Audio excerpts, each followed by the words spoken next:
राधे राधे दोस्तों, आज की हमारी कहानी है जरासंध का वध कैसे हुआ।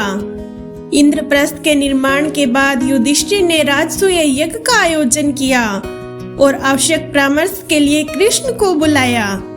कृष्ण इंद्रप्रस्थ आए और उन्होंने राजसूय यज्ञ के आयोजन का समर्थन किया, लेकिन उन्होंने युधिष्ठिर से कहा, पहले अत्याचारी राजाओं और उनकी सत्ता को नष्ट किया जाए, तभी राजसूय यज्ञ का महत्व रहेगा और देश विदेश में प्रसिद्धि होगी। युधिष्ठिर ने कृष्ण के इस सुझाव को स्वीकार कर लिया। तब कृष्ण ने युधिष्ठिर को सबसे पहले जरासंध पर चढ़ाई करने की सलाह दी।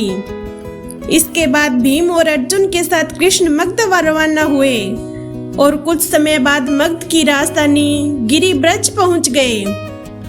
कृष्ण की नीति सफल हुई और उन्होंने भीम द्वारा मल्ल युद्ध में जरासंध का वध करवा डाला। जरासंध की मृत्यु के बाद कृष्ण ने उसके पुत्र सहदेव को मगध का राजा बनाया। फिर उन्होंने गिरिब्रज के बंदी गृह में बंद सभी राजाओं को मुक्त किया और इस प्रकार कृष्ण ने जरासंध जैसे क्रूर शासक का अंत कर दिया। बंदी राजाओं को उनका राज्य पुनः लौटाकर खूब खुश हुए। जरासंध के वध के बाद अन्य सभी क्रूर शासक भयभीत हो चले। पांडवों ने सभी को झुकने पर विवश कर दिया। इस तरह इंद्रप्रस्थ का राज्य विस्तार हुआ। इसके बाद युधिष्ठिर ने राजसूय यज्ञ का आयोजन किया।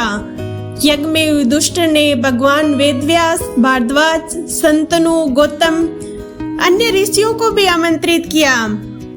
इसके अलावा सभी देशों के राजाधिराज को भी बुलाया। इस यज्ञ में कृष्ण का शत्रु और जरासंध का मित्र शिशुपाल भी आया हुआ था, जो कृष्ण की पत्नी रुक्मिणी के विवाही का मित्र था और जो रुक्मिणी से विवाह करना चाहता था। यह कृष्ण की दूसरी बुआ का पुत्र था, इस नाते यह कृष्ण का भाई भी था। अपनी बुआ को कृष्ण ने उसके 1000 अपराधों को क्षमा करने का वचन दिया। इसी यज्ञ में कृष्ण का उसने 100वीं बार अपमान किया, जिसके चलते बड़ी यज्ञ सभा में कृष्ण ने उसका वध कर दिया।